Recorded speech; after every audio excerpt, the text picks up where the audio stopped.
ప్రభుత్వం అవలంబిస్తున్న తప్పుడు విధానాల వల్ల రాష్ట్రం ఎలా నష్టపోతుందో, గత వైసీపీ ప్రభుత్వం జల్ జీవన్ మిషన్ ని ఎలా నిర్వీర్యం చేసిందో ఒక ఉదాహరణ అని ముఖ్యమంత్రి చంద్రబాబు నాయుడు అన్నారు. ఒక ప్రభుత్వం చేసే తప్పుడు విధానాల వల్ల, సరైన సమయంలో యాక్ట్ చేయకుండా పోయేదాని వల్ల ప్రజలు ఏ విధంగా నష్టపోతారో ఇదొక ఉదాహరణ. ఆంధ్రప్రదేశ్ రాష్ట్రంలో ఏ ప్రోగ్రాం సరిగా జరగలేదు. సెంట్రలీ స్పాన్సర్ స్కీమ్స్ అన్ని కూడా నిర్వీర్యం అయిపోయినాయి. దీనివల్ల ఒక్క ప్రాజెక్టు కూడా అమలు చేసే పరిస్థితి లేదు. ఈరోజు ఈ ప్రభుత్వం వచ్చిన తర్వాత 93 సెంట్రలీ స్పాన్సర్ స్కీమ్స్ ని వాళ్ళు డీఫంక్ చేస్తే, అవి ఖర్చు పెట్టి ఆ డబ్బులు డైవర్ట్ చేస్తే, మేము ఆ డబ్బులంతా ఖర్చు పెట్టి యూసీలు ఇచ్చి మళ్ళా ఇప్పుడు ట్రాక్ లో పెట్టే పరిస్థితికి వచ్చాం.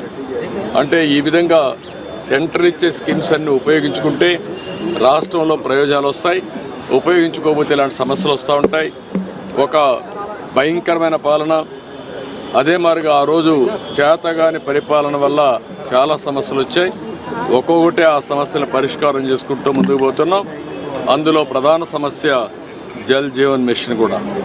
దీనివల్ల ప్రతి ఒక్క ఇంటికి ట్యాప్ ద్వారా సస్టైనబుల్ వాటర్ వచ్చే విధానానికి స్వస్తి పలికారు. దెబ్బతీసే పరిస్థితికి వచ్చారు. ఇప్పుడు మళ్ళా కేంద్రంతో 27,000 కోట్లే కాకుండా నెక్స్ట్ ఫేజ్లో మళ్ళీ 54,000 కోట్లు కావాలి. ప్రతి ఒక్క ఇంటికి నీళ్లు ఇవ్వాలంటే ట్యాప్ ద్వారా. దాన్ని కూడా వర్కౌట్ చేయాల్సిన అవసరం ఉంది. ఏ విధంగా వర్కౌట్ చేయాలో in course of time workout చేస్తారు.